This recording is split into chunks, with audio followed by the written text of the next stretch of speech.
So for November, I was trying to think of something. When I think of November, what do I think of? And for me, it's snow and branches and leaves are gone and winter's here. So that's kind of what the theme is of this one. We have the beautiful dogwood and it's absolutely beautiful, and the red with the white flowers and just plays off each other so nicely.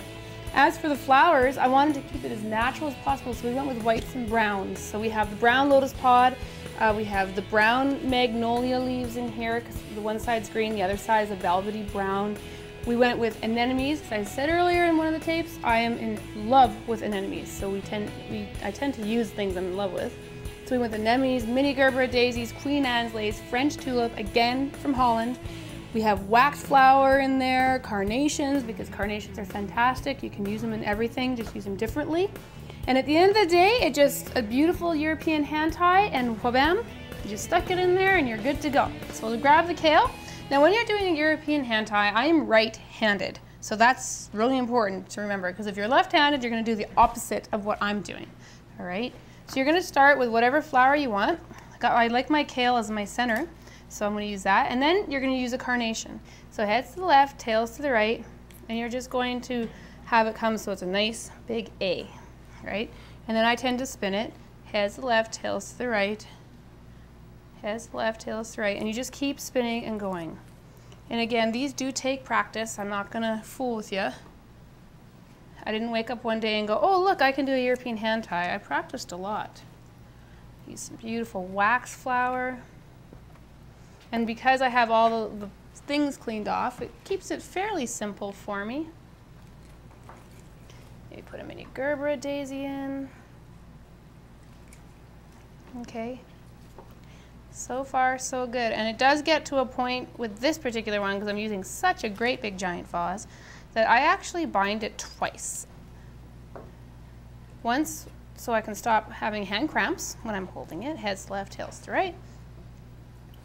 And once again to hold it together and twist.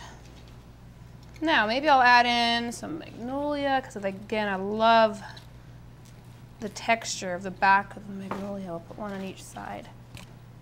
The important thing to remember is to keep with going around in a circle. Heads left, tails to the right. Again, you can see I'm using fantastic carnations. White carnations have such a beautiful scent to them.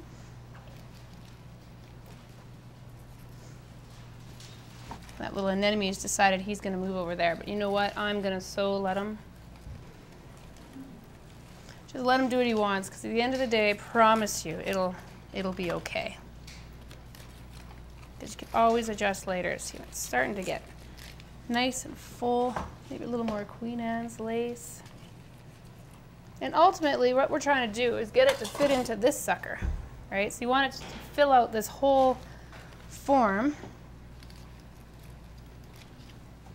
This is almost done, and then I will cut it and plunk it in a vase. I think I need one more lotus pod over here. Even the lotus pods, heads to the left, tails to the right.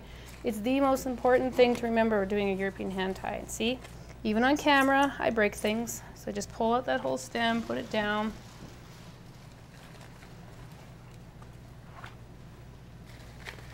There we go. And I'm going to bind it now because my hand is having trouble folding it. So I'm just using the binding wire. It's naturally bark covered, so it looks pretty. You don't want to use things that look ugly. Go. And I'm just going to get another piece ready for next time. Again, I believe with hand ties, you got to be prepared. Okay. That's starting, I think, going to fit in that container pretty nicely. Maybe a little bit more. Some more wax flower here. Just a little bit. You don't need to go crazy on it. Should I put in maybe another kale? Why not? I think that's good. I think that'll be just fine. Okay, so I'm going to cut this and I'm going to put it in my vase. Just give it, here we go, and give it a clip. Gosh, in Europe they make it look just so natural and so simple. But all right, so what we're gonna do is this guy is gonna sit just like that inside the vase, full of water and flower food. Again, same as any other vase. All right, so now I'm gonna call in my handy helper, who is actually also from Holland. I am. You are. My boyfriend Eric is gonna help me hold these together. So, when you put these sticks on, the most important thing to remember is you don't wanna have them like this tall, because this again is out of proportion. So what we're gonna do is probably bring it down maybe more shorter than that. There, about that height. All right, and I'm gonna cut a whole bunch of these before you get started with me here. You wanna hold those for me? Yes.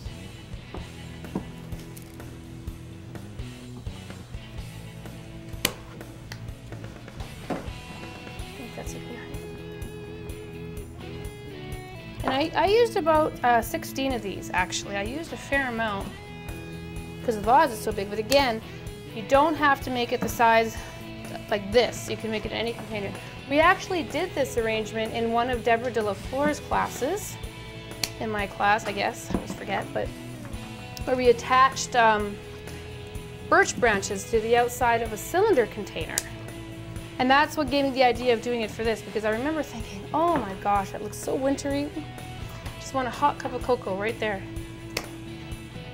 I'm just gonna go ahead and cut all of these so we're not scrambling. Is that too tall? That might be too tall. Ah, they're all pretty much the same. Okay, I'm guessing pretty accurately.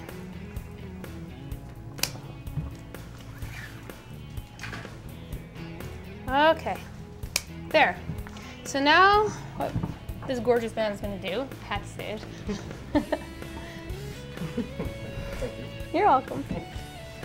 Is we're gonna cut this. All right. So what you're gonna do? So you can put that on the table if you like. So we're gonna do two sides. Is all we can do with one helper. And sometimes when you're in the industry, as we all know, we could use 4 hands ourselves. And we're going to hold it there. There.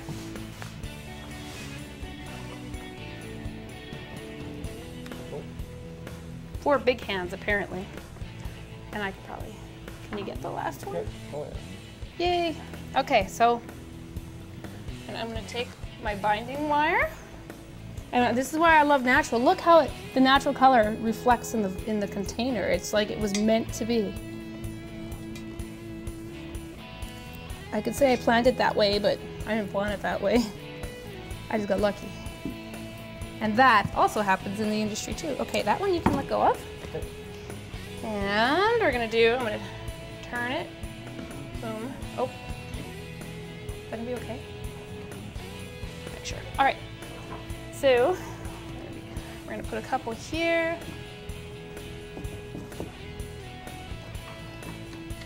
One here. And then I'll put a couple just so I can reach around. I think I'll use one of these here. That'll do. There. Okay. And get some nice binding wire again. And I just start by having it come from the top. And then, because it's top, to anchor that first, and then you can just anchor the bottom.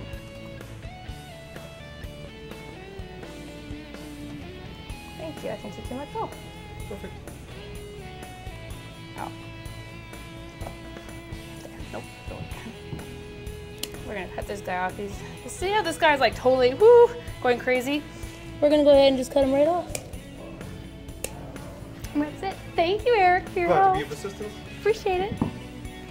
Okay, and that's that. And then we're just going to reinforce the bottom with this.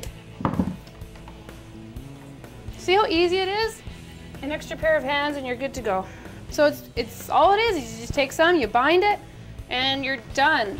And look how beautiful that is.